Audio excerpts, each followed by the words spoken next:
Hello, Canucks fans, and welcome back to another episode of Canucks Conversation. My name is Dave Woodrelli. That is Harmon Dial, our technical producer. The man at the controls is Grady Sass. It's a big night tonight. Roberto Luongo going up into the Ring of Honor. Harmon, how are you doing today? Doing well. I feel like we should coordinate our outfits a little better moving forward, just because I feel like every time you dress formal, I'm super casual. And anytime I am going to a practice or a morning skate, I dress up nice and you look pretty casual. Yep. So it's been a while since we've both been on a similar level in terms of how much we've dressed up. So I take it you're not going to the game tonight. No. Okay. Well, I am. That's why I've got my best burgundy suit on for this game. But I think you're right. We do have to kind of coordinate our outfits. But usually it's one or the other going to the game. Anyways. Yeah. Anyways. Well, the reason I can't go to the game tonight is I got to pack for the road trip tomorrow. Yes. And I'm on rink wide duties post game with JPAD. So Yes, rink wide available after the game. Grady, what do you got for us? You guys still look better than the bum producer in the background who's wearing parkas and toques and looking like a disheveled mess half the time. People were asking if it was an ice box where Grady has to work because we never wear our jackets on set, and it's interesting. It's an interesting conversation to have. Are you excited to go on the road? When was the last time you went on the road? last season, the opening road trip where, oh man, that opening road trip where they blew all those leads, had a players only meeting after the third game of the season in Washington. It was crazy. I remember being in the press box, and the Washington game, the Canucks had allowed one goal and they were still up. But I remember turning to PJ in the press box and just going, man, I cannot do this again. They're going to be bad this year. Like, you could just tell the vibes are off. I feel like every time, not every time, but many times when I am on the road, the team is just in a disarray, because one of the other road trips I'd been on the previous season was early in the 2021-22 season when Travis Green and the Canucks, they had gone through like Vegas and Colorado, and that was basically the beginning of the end of his and Benning's tenure, where just a catastrophic road trip. So fingers crossed that nothing horrific happens while I'm on the road here. Yeah, Canucks going on a 4-game road trip after tonight's game against the Florida Panthers. As for shows, we should say Jeff Patterson in tomorrow because you are obviously traveling. So Jeff Patterson will be sitting in your seat. And then after that, we've got some surprise co-hosts. So I'm not gonna divulge anything further. But we've got some surprise co-hosts, 2 different ones later in the week. But you'll be joining remotely a couple shows next week. So you'll still be here. Well, not here, but you'll still be on the show. Okay. Luongo going up into the Ring of Honor. Let's start there. But before we do, I got to tell you about our presenting sponsor, HSBC World Rugby Sevens, Western Canada's largest sporting event, and this year is the 9th time the event has visited Vancouver as part of the World Rugby Sevens series. HSBC Vancouver Sevens, where high-caliber rugby and the ultimate party weekend collide. SVNS truly is a sporting event like no other, and a weekend you won't want to miss. For 3 full days from February 23rd to 25th, BC Place is going to be the place to be. 12 women's and 12 men's sevens teams, including 2 Canadian squads, take to the pitch for 3 full days of jam-packed rugby and partying. Tickets on sale now at vansevens.com, starting from just $40 per day. Today, Roberto Luongo called Vancouver the nicest city in the world, in his opinion. Said he's going to walk around downtown Vancouver with family tomorrow. They got in late last night, did a press conference this morning, which we'll get to a lot of on this show. And then he said he's spending another day in Vancouver. If you have a tourist, or if Luongo's bringing his family back, right? His kids were young at the time. Where's he taking them? I don't know why you're asking me. Robson Ice Rink? Like, if you have tourist friends come in, what do you tell them? Where do you tell them to go? If it's summertime, well, that's the thing. Like, with the weather, it makes it a little bit more difficult, because otherwise, if summer's great, I tell them hit up Kits Beach, Stanley Park. Obviously, if you're in Kits, Granville Island's really close. English Bay. Yeah. Coquitlam Center. Spanish Banks. Main and Hastings. Oh, wait, no. Coquitlam Center. That's my pick. Poirier to go watch North this Coquitlam Burnaby. Express. Okay. Getting it back on the rails. It is funny, though. Yeah. I'll say this. So one of my friends, he and his family had rented, not recently, they don't have the apartment anymore, but they'd rented this absurdly cool Yaletown penthouse. And apparently basically the entire sort of half of the top floor was theirs. You had a view of the water. It was amazing. And apparently it was either that Luongo had been in that suite or the one right across. And I'm just like, that suite was so baller. I'm like, no wonder that, he chose to sort of spend some of his time there. It's such a cool spot. So I just had to throw that in there. Dude drives a G-Wagon. He's the one that's got swag. He's always had swag. We always know that. He's got that swagger. Okay. Let's talk about Roberto Luongo going into the Ring of Honor tonight. The thing I told you guys before the show is I don't want to have the debate again about should it be Ring of Honor or should it be jersey retirement, because all three of us agree that it should be jersey retirement. And I don't think any of us want to, well, I definitely don't want to get into that part of the discussion, because today is Roberto Luongo's day. I want to focus on Roberto Luongo, the player, what he meant to the city, and not even in the sense of, oh, he should have had his jersey retired. I'm not trying to do that today. It's going to be a great ceremony tonight. He's got a speech prepared. I'm really looking forward to that. And all these pregame ceremonies, let's not forget, they've just knocked them out of the park lately, starting with the Sedin's jersey retirement with Kevin Bieksa doing stand-up comedy for 45 minutes. That was fantastic. Starting there, moving all the way down to where we're at now, and they've had them over the years.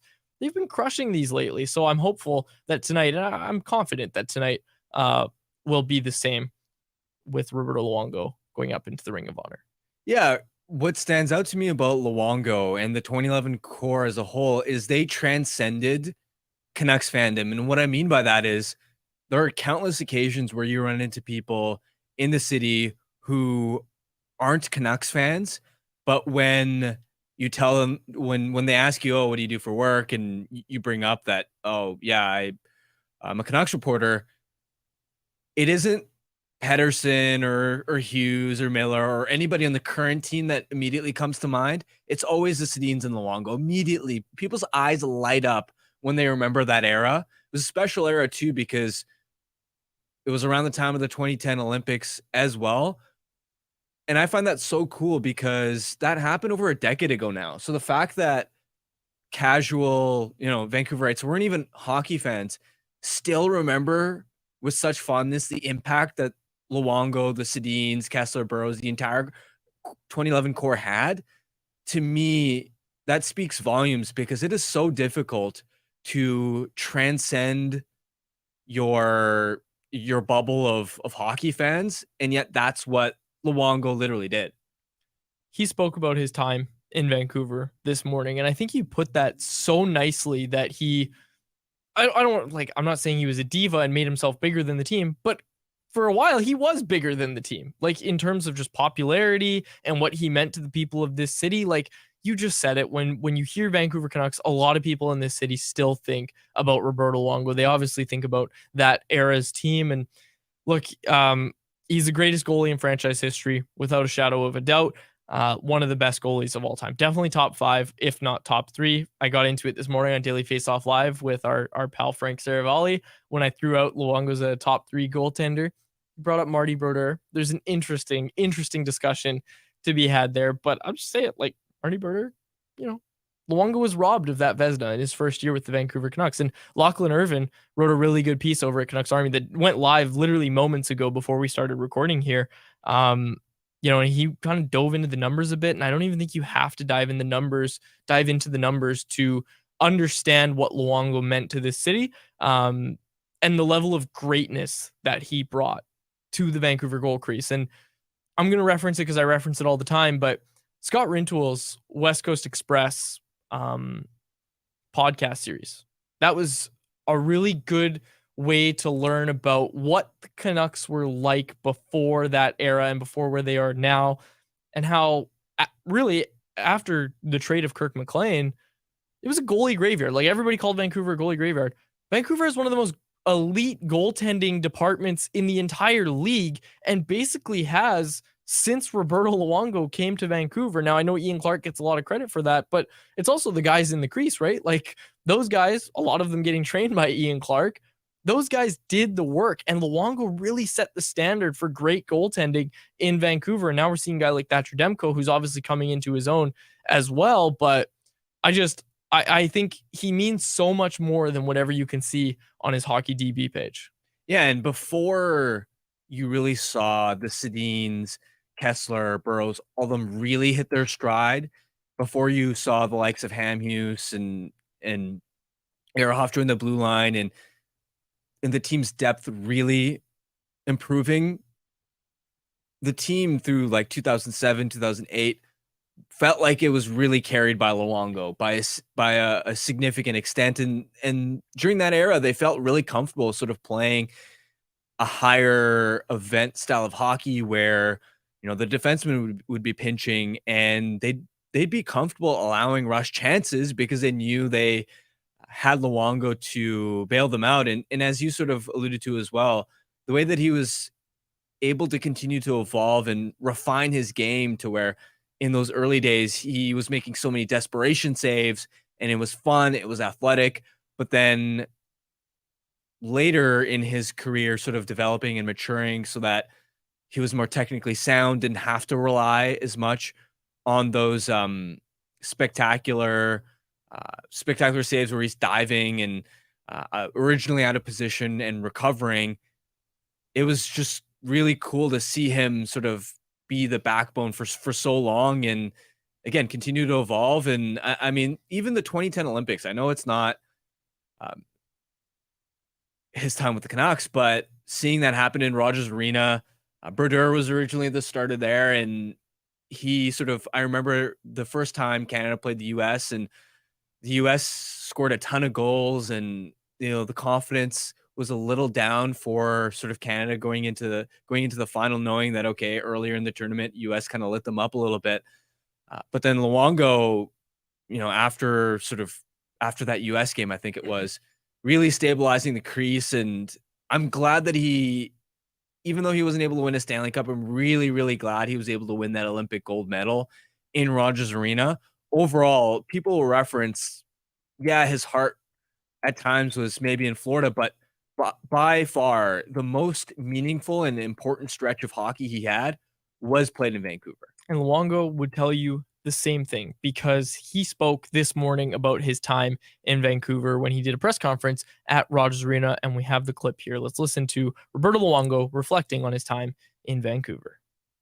It was the most important stretch of my career. I think, you know, it was when I was in my prime. You know, we had a great team. We were in the playoffs. We made a, you know, a run to the Cup, played in the Olympics in the city, which is unbelievable when you think about it, you know, that it all came together like that. So it's a huge, huge part of my life. Always will be. Always will be. And basically word for word what you just said. Let's talk a little bit about that Olympic gold medal win, because that was another thing that Luongo spoke about as well. Let's hear the clip first, Grady, of the gold medal win for Roberto Luongo. I only remember the last play. So, and I watch it all the time because it always comes up, right?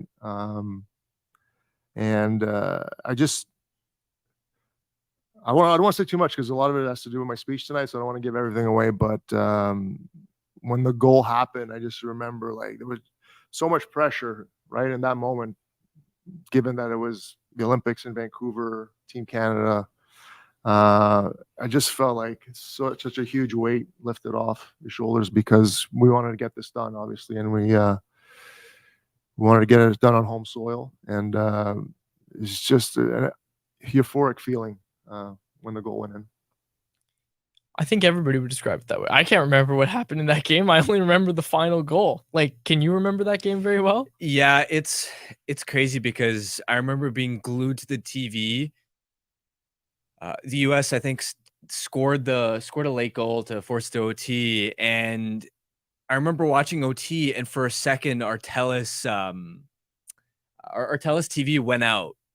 Like there was an error message on the box, and that was exactly when they scored. And as soon as we got the feedback, it was them celebrating. So we actually missed the goal. Was that a mass breakout or was that just don't know. for you? Oh my gosh, that's horrible. That's a horrible story. I didn't know that happened. That's well, horrible. I mean, it's not horrible because as soon as it came back on, they're celebrating. So No, You're trust me. immediately celebrating. That's horrible. Trust me. You've Dude, seen all the I goal. cared was they won. So, oh man, no. Watching the build up and everything That's happened in horrible. the What lead would have up. been horrible is if the states had won.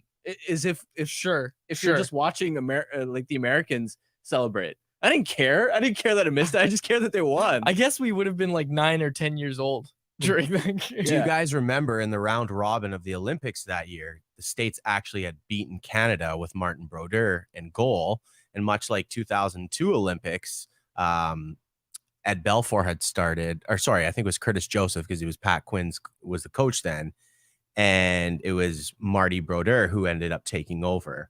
And then 2010 comes along. Of course, there was 2006 in between there. And it was kind of like passing of the torch. Luongo came in and, you know, shut it down against, was it Slovakia in the semifinals, I want to say.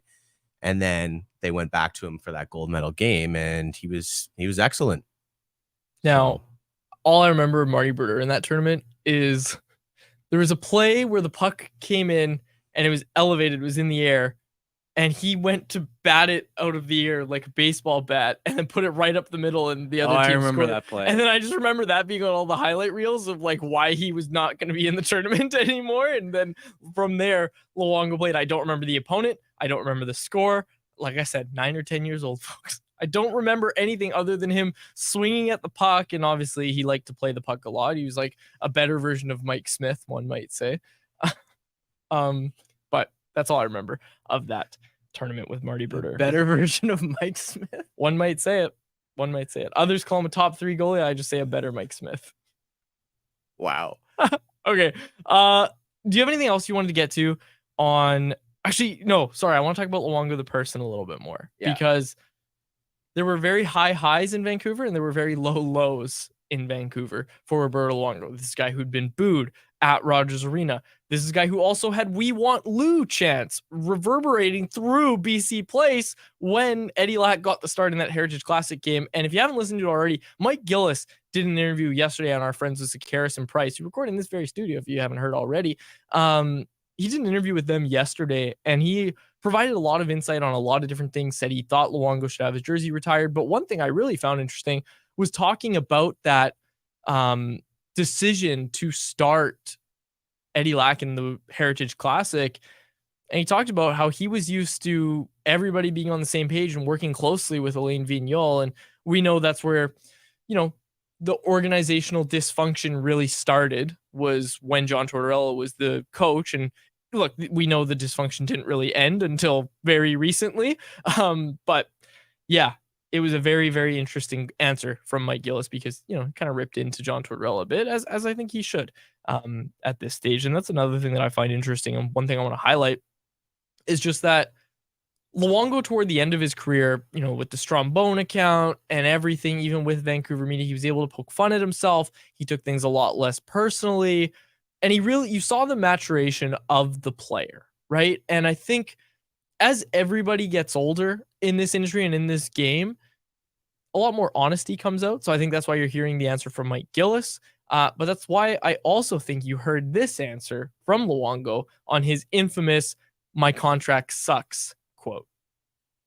It was an incredible line in the moment, but with the benefit of hindsight now, did your contract suck? Well, you know, I don't even know how to respond to that, but I'll just give you a little bit of background over that. I literally 15 minutes before I came out found out that I wasn't getting traded to Toronto. So it was a little bit emotional at that very time. Didn't really have time to regroup. And, you know, obviously, the contract didn't suck, but for certain reasons it did. Yeah, I just remember it being so emotional in that very moment, just because of what had transpired 15 minutes prior, that I wish I would have had a few more minutes to maybe gather myself before I went out there. I feel for the guy. Like, that's as honest of an answer as you're going to get. And yeah, like, you can tell Vancouver meant a lot to him. He meant a lot to the people of Vancouver. I don't have anything else on that. I just find Roberto Luongo to be a very fascinating character in this city and in this franchise's history. Like, I think I don't know, he's probably the most interesting guy to follow in terms of his story with the Vancouver Canucks. I think he has one of the most interesting stories of any Vancouver Canuck. No doubt. And as you mentioned, later in his career, and of course, since he's retired, I think he's gained a lot of perspective. And that's where the humor, some of the self-deprecation comes from, is even when he was referencing the Olympic win, so much of it wasn't just a pure euphoria. It was the weight off his shoulder. That's the first thing that he referenced. So for a big chunk of his time in Vancouver, in his prime, I'm sure he just felt, I don't want to say overwhelmed, but the pressure of playing in this market with cup expectations, with some of the storylines around the team's playoff performance, that must have been absolutely crushing. And so I think it's really, really cool that he's been able to since then, find ways to gain a different perspective and free himself of that towards the end of his career. And his Twitter account is just legendary at this point. Yeah. And I was just going to mention the Twitter account, and being a captain, the only goalie in NHL history, being a captain of a team in a Canadian market when, say he had a bad game or the team had a rough night, he was always the one having to go answer in front of the microphones and meet the media in those post-game scrums. And a lot of the time, it's not really fair to have your goaltender put into those situations. So he shouldered that for 2 years. And if people want to know more about that, I encourage you to listen to that Mike Gillis interview. But I really thought the Twitter account kind of allowed him to come out of his shell in a self-deprecating way where he wouldn't take himself too serious. And we've all seen the quotes about the Anaheim incident in the playoffs there, and just some of the other tweets he's had over the years about the Eddie Lack Heritage Classic thing. And I think that's really allowed people to warm up to him as the person. We all know how great he was for the Canucks in the crease, but he kind of really came out of his own shell when that Twitter account, came to life. When, first people weren't unsure, were unsure if it was him or not, but then we kind of realized, well, it was him. And that was one of the things Gillis talked about, is that the team loved it. And not only the players, but the executives and the coaches thought it was fantastic too. And once that pressure had kind of been taken off of him, no longer being the team captain, you saw this personality come to life. One thing I found interesting that Luongo said in every interview he's done today, and in the days leading up, is that he doesn't regret being the Canucks captain, and it's something that he prides himself on most in his career. And I think that's a bit of a surprising answer to hear because, just with how it all went, but he takes a lot of pride that he was the captain of the Vancouver Canucks, kind of like what Grady alluded to. No one can say they did that. No one can say they did that in a Canadian market. Only a handful of people have been captains in Canadian markets. So it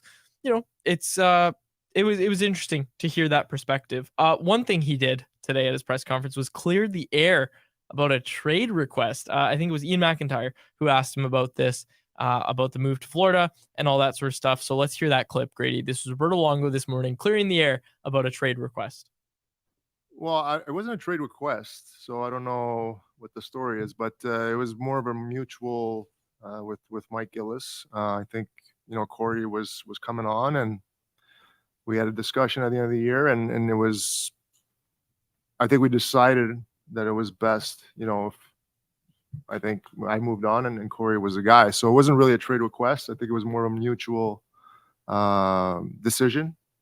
And at that time, Corey was lights out. So obviously I obliged, and we tried to work together to work something out. We don't have the clip of this, but I want to read this answer as well, because he took the other chance he had to clear the air on something else about going on LTIR instead of retiring, which obviously triggered that salary cap recapture penalty for the Vancouver Canucks for 3 seasons. This was what he said about that. Well, it wasn't my call, unfortunately. I would have loved to go on LTIR and make a few extra dollars, but it wasn't my call. At that point in my career, it was a tough year. Talked about how it was hard. He had to do all this stretching. We've heard about the foam roller for 3 hours before every single game just to get out on the ice. But the big thing is that he said it wasn't my decision to retire and not go on LTIR. So I found that to be a very, very interesting answer. Okay. Anything else? Yeah. Related to that contract, some people will reference that, or use that against him. I think ultimately the league in the first place should have never punished the Canucks retroactively for a contract that was perfectly legal when it was signed.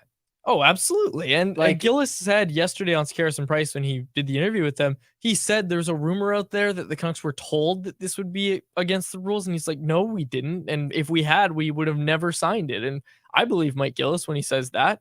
So yeah, if you haven't heard it already, folks, go listen to the Scaris and Price interview yesterday, Wednesday, December 13th edition of Scaris and Price. They had Mike Gillis on, and it was a great interview with the former Canucks president and general manager. Okay, do you have anything else on Luongo before we go to the game? I just want to say, I think it's referencing his Twitter account. Do you remember back in 2020 when the pandemic first hit, the Canucks Twitter March Madness? Yes. Oh, yes. I know where you're going with this. I thought about this today. Go on. So it's funny. Basically, for people that aren't aware, I think it was Daryl Keeping who was basically trying to crown the unofficial winner of Canucks Twitter. Basically created a bracket style tournament where he would pit Twitter accounts against each other with a poll like format. Canucks Twitter would vote, I guess, who they like more, right? So they might pit me and you against each other, and then people would vote. And it was a tournament style. So the finals come. It's me versus Roberto Luongo. Somehow for the beginning part of it, I had like a 53 or 54% lead. And then I get a message from Lou. And keep in mind, up until this point, I'd never interacted with him personally. Yeah. But he messages me and says, I might have to dust off my Twitter to get some votes, it seems. And then I laughed and I was like, do it, game on. I was like, you can make a joke about me being like 10 years old during the 2011 run or something. And then he like quote tweets the bracket, and he's like 10 years ago we were both crapping our pants. One was in diapers, the other was in the playoffs. My psyche can't take another L.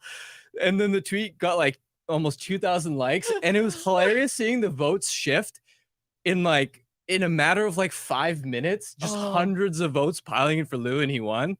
I thought that was hilarious, and again, just goes to show how funny and sort of involved he's been on the Twitter sphere. And there's some of that self-deprecating humor that we're talking about. Just hilarious. Oh man, his Twitter account is so much fun. Okay, let's pivot a little bit here. Let's get to tonight's game between the Vancouver Canucks and the Florida Panthers. We'll start today with our Light the Lamp contest brought to you by our friends over at 4 Winds Brewing. Vancouver is playing Florida tonight, and we want to know who's going to score the first goal for Vancouver. If you nail it, you could win a $25 gift card to the 4 Winds Tap Room located at 72nd and River Road in Delta. Enter by following us on social media, keep an eye out for today's show clip, and comment who you think will light the lamp and score the first goal tonight. Winners will be contacted directly. Check us out at Canucks Army or at Canucks Convo on Twitter, at CanucksArmy.com on Instagram, and Canucks Army on Facebook. And make sure you ask about 4 Winds Light Lager at your local liquor store, or have some delivered to your front door through the online shop at 4windsbrewing.ca. Keeping it simple tonight. Quinn Hughes. I was thinking Elias Pettersson. He probably won't get the hard match, and so probably a little more likely to be able to get on the board. I like it. Good thought process. Okay, let's excuse me. Jeez, that came out of nowhere. Let's get to some quick stuff about tonight. The big thing, as you read over on CanucksArmy.com with scenes from morning skate, Jeff Patterson was at the rink this morning, and he found out, this is on scenes from morning skate, that Pia Suter returns to the Canucks lineup. Nils Amon comes out. Suter will step in and center the fourth line with Andrei Kuzmenko and Phil DiGiuseppe. No disrespect to Nils Amon, but that seems like a pretty big step up for that fourth line to get Pia Suter as their center. Yeah, and it'll be beneficial for Kuzmenko as well to now have another center who's more offensively inclined, whereas before he would have, perhaps felt that with Oman and DiGiuseppe, there isn't a whole lot of offensive creativity and finishing on on that line. So I'm sure it'll help Kuzmenko, and also just an opportunity for Suter to ease his way back into the lineup. We saw when Teddy Bluger first drew back in. I mean, he was forced into the third line role because Suter had gone down with injury. But on the PK, for instance, they really wanted to ease him in, didn't want to put too much on his plate too quickly. And I'm sure that's how the coaching staff is thinking with Suter as well, especially because Bluger, yeah, the finishing hasn't quite been there, but overall that line has continued to sort of dominate the flow of play, has been so consistent on a night in, night out basis. And Bluger has been a supporting part of that. Bluger's eventually going to bump down to the fourth line. It's eventually going to be Suter going up. I do find that interesting that we're going to see that at some point. Looking at the other side, this is going to be a very different looking Florida team than the last time these two teams faced off. Oliver Ekman-Larsson is no longer on the top pair. Gustav Forsling also has had his minutes kind of decreased, with Brandon Montour and Aaron Ekblad both back in the Florida lineup. They kind of withstood the injury-riddled start of the year that they had as a team. They're starting to look more like a team that could once again go to the Stanley Cup final. Like, now they're Sam Reinhart's team. That's the thing. Sam Reinhart's just absolutely lighting it up this season. He's going to be kind of a player to watch tonight, but a different looking team than the one we saw when these two teams faced off earlier in the season. Yeah, I think it's going to be an entertaining game because Florida, especially under Paul Maurice, they forecheck so fast, so aggressively. They're heavy. This is going to be one of those games for the Canucks where Tocchet's quote unquote staples are always important, but especially against the Panthers, because that's a team that if you're not able to really match their intensity, they're going to win a lot of battles. They love to have their defensemen pinch up the wall. So your wingers are going to have to be quick, decisive, sturdy, making decisions. And if you can do that, then that's how you're going to open up space offensively for the Canucks. Because I remember going back to the first time these two teams met, and for the first period, it felt like Florida was able to dictate things because of them just looking bigger and faster. But then in the last two periods, the Canucks were really able to up their intensity, up their competitiveness.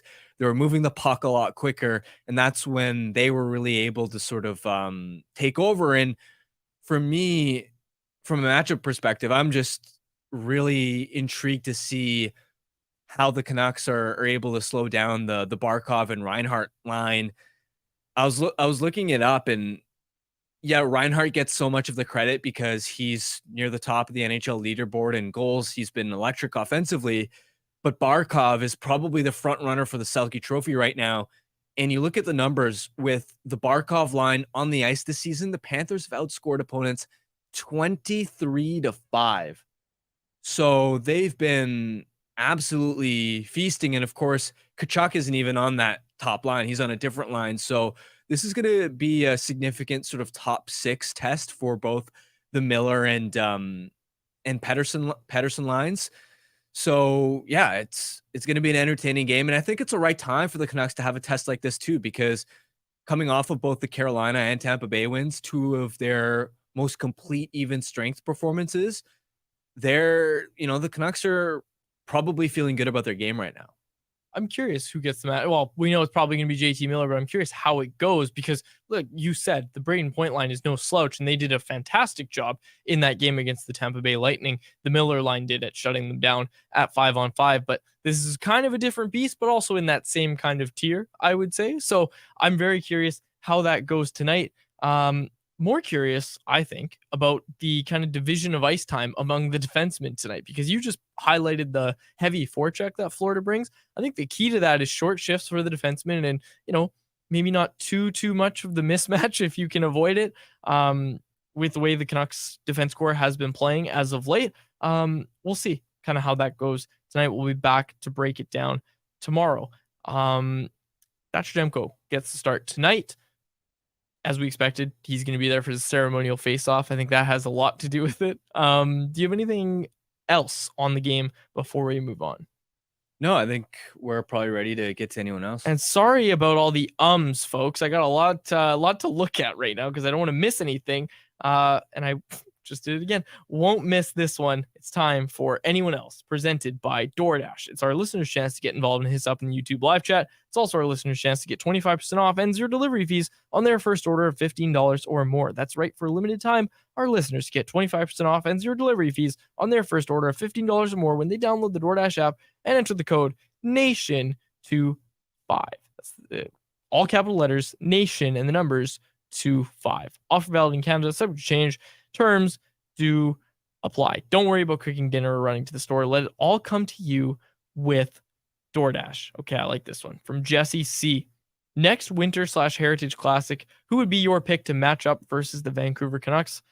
Seattle Kraken, T-Mobile Park. I love T-Mobile Park. Get me in there. They got the beautiful retractable like umbrella roof, so you still have the sides open. It's not an indoor game like it is at BC Place. Seattle Kraken, Vancouver Canucks. That's my pick. I really like that. Yeah, I mean, just because of the geographical proximity, I was thinking Seattle as well. It's too bad that they haven't had a chance to really forge a real rivalry yet, though.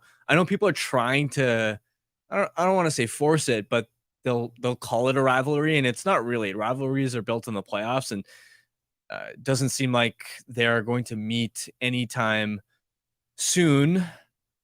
Maybe this would be an interesting one if they let's say end up meeting Vegas again in the playoffs, right? Have another hard-fought series. And not that it would be a rivalry, but presumably moving forward, both teams would be competitive. Both teams would be good. That would be an interesting opponent. I don't know what the ideal sort of location would be in terms of hosting it, but not BC Place. I can tell you that. Yeah. Don't do that again. The weather in Vegas isn't really conducive to outdoor neutral. I actually like the idea. Someone brought this up to me. I don't remember who it was. Someone brought it up. They're like, why don't they like fly into the mountains or do a game in Whistler? Yes, right? I was just gonna say, like on the mountain. And then my the thing I always come back to is, okay, well, how are you going to make money off it? Because there's not many people. Not many people that are going to be going up there. And how flat of an area can you really find? Yeah. You build a rink on a slope and then an avalanche happens. Seems like it'd be a lot of safety concerns. The Lake Tahoe when the sun started melting the ice. Would be interesting. Lake Louise, say Canucks, Flames, or Flames even Oilers, but it's a national park. I'm not sure you're getting the Canadian government unless there's a huge paycheck coming from the NHL to get involved. And then again, how are you fitting all those people in there to make enough ROI? So Trout Lake freezes over.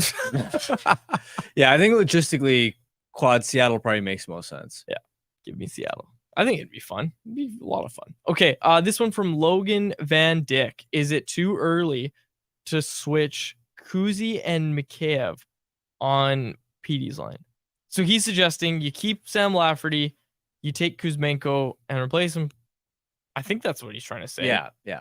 First of all, I disagree with that, but I also disagree with the idea of taking Kuzmenko on, or excuse me, taking Lafferty off and switching with Kuzmenko. I think it is way too soon to be bumping Kuzmenko up in the lineup. I think he's just starting to get his confidence back, and I don't want to. I think he was saying Kuzmenko with Pettersson and Lafferty, I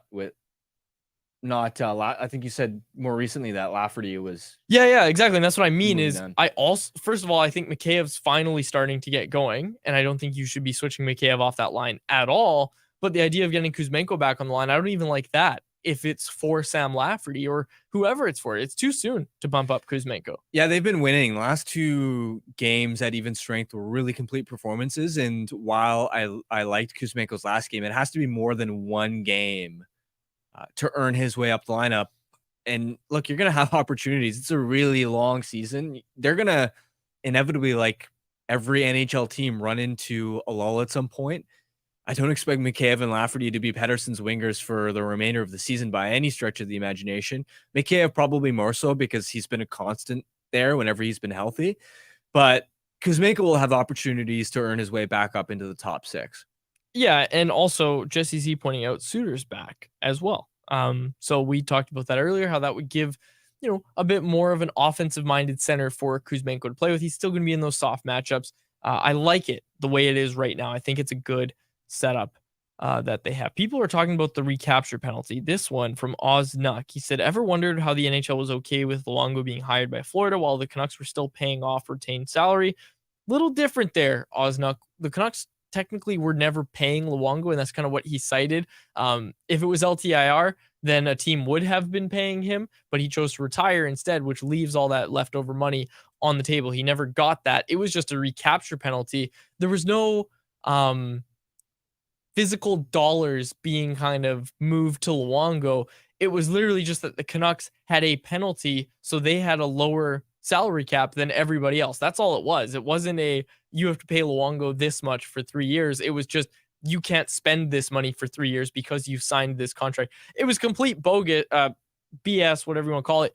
And I think one thing that didn't get enough attention at the time was the Canucks didn't have a president of hockey operations. And when Jim Benning was asked about it, he just said, well, the rules are the rules. And yeah, there was no one to go to bat for the team at that point. It felt like if you have a president, I think right now, if that happens, I think Jim Rutherford at least first of all, I don't think it happens now, but Jim Rutherford at least goes to the league and tries to appeal it and makes that appeal known to Canucks fans. I don't think Jim Rutherford comes out and just says, yeah, well, we're going to respect the rules. No, I really don't think that would happen under Jim Rutherford's watch. And I'm not even blaming Benning.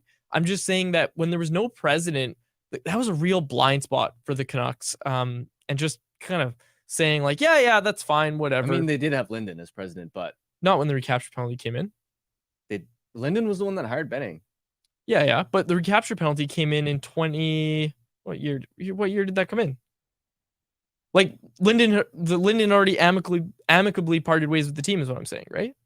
Oh, you mean? Oh, okay. Sorry, I thought you were speaking about the start of Benning's. No. I'm talking about when Linden graciously stepped aside because he didn't want to do the job anymore.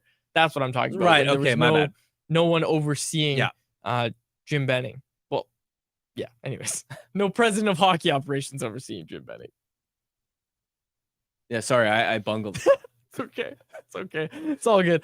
Do you have anyone else or anything else you want to get to? Let's get to this one from Brad.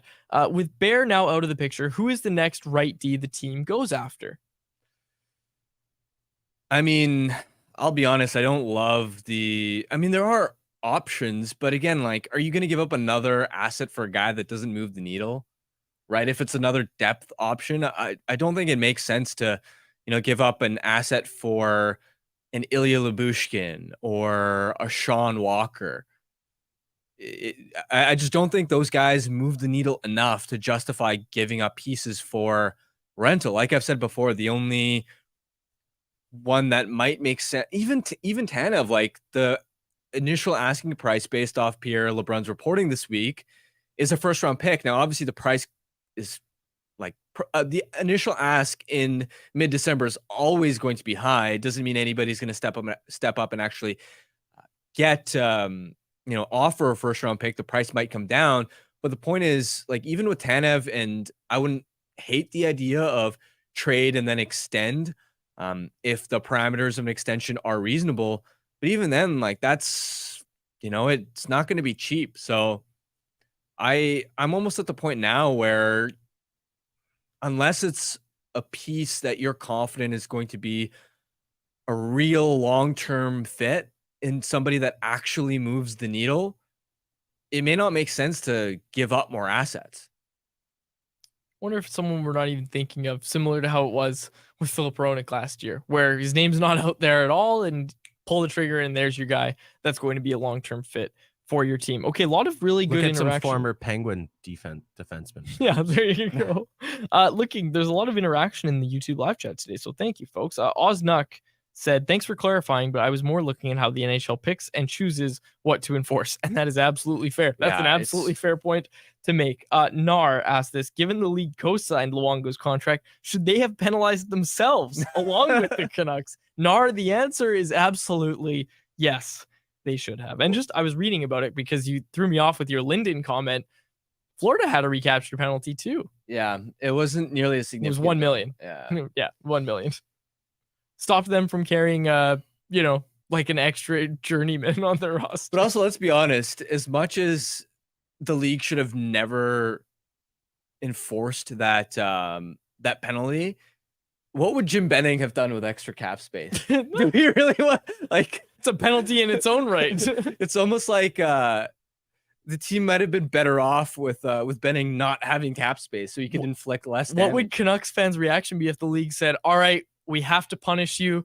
The Vancouver Canucks have been given an extra $10 million in cap space. Well, they're going to go sign Kyle Okposo. They're going to sign Ryan. I don't know.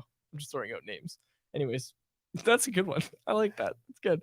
Okay. Do we have anything else here? No. Osnuck said, who the hell remembers Stephen Anthony?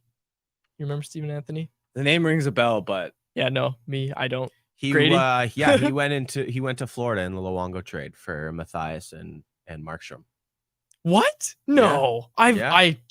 Stephen Anthony, All look right, it up. now I gotta look it up. I believe he played junior with Jonathan Huberdeau. I might be getting this wrong, but like he had a ton of junior points, something like that, where he exploded, and there was some high hope for this guy. Yeah, he played pro. no Dane Fox though. Yeah, He played pro for 3 years, and then he finished out at the University of Windsor. I love that. Went back and played university hockey. Wow, yeah, he was part of that deal. That's crazy. Wow. Okay. Now, the Phoenix Coyotes traded his draft rights. The 7th round pick that they used to draft him was traded to the Vancouver Canucks for, can anybody get this? I'm not gonna be able to- Right-handed defenseman Sean Heshka, who played a total of 0 games for the Vancouver Canucks. All right. Real interesting stuff here on Canucks Convo. This is still better than your Ohtani talk. So Absolutely it is. Absolutely it is. He played with the Manitoba Moose. He was teammates with all those guys that were down with the Moose. You've got Yannick Hansen down there. Oh, we should have a whole show maybe in the summer where we just name guys. we just got to go on hockey DB rabbit holes. Yeah, Danny just find, like, Sabarin. Random Canucks. And just to be fair, Anthony never actually lit it up in St. John's. He did play with Huberdeau on that team, though. James Neal. Wow, I forgot James Neal was on that team. And he's on what team? interesting. James Neal was on the Manitoba Moose. Oh, did they have like a joint AHL affiliation? Yeah. Maybe, yeah. They must have, because that's news to me. Real deal. Maybe I read that wrong. Okay, I got to stop just paying it. I got to stop being on Hockey DB. Riveting podcasting and live exactly, streaming right here. Exactly. Let's get to our Betway bet of the day. There it is. Our Betway bet of the day, brought to you by our friends, of course, over at Betway. Keeping it simple tonight, folks. Quinn Hughes at plus 325 odds. A $10 bet will return you $42.50 over on Betway. You must be 90 plus to play. If you choose to play, please play responsibly. That's Quinn Hughes to be an anytime goal scorer this evening. And for me to look down the press box at Chris Faber, who now sits on the dark side, and shoot him that look, because we still have our bet. That will be, I don't know if we'll live stream it on Twitter, but he's taking me to dinner at Eliza. Little steak and 2 rum and cokes when Quinn Hughes eventually hits 20 goals this season. Closing thoughts? 2 rum and cokes. That's right. Pace yourself. That's all I need. bud. That's all I need. Yeah, you get tanked easily. That's right. That's right. I've seen that. That's right. Hey, by the way, are we getting an OEL tribute video tonight? That's a no.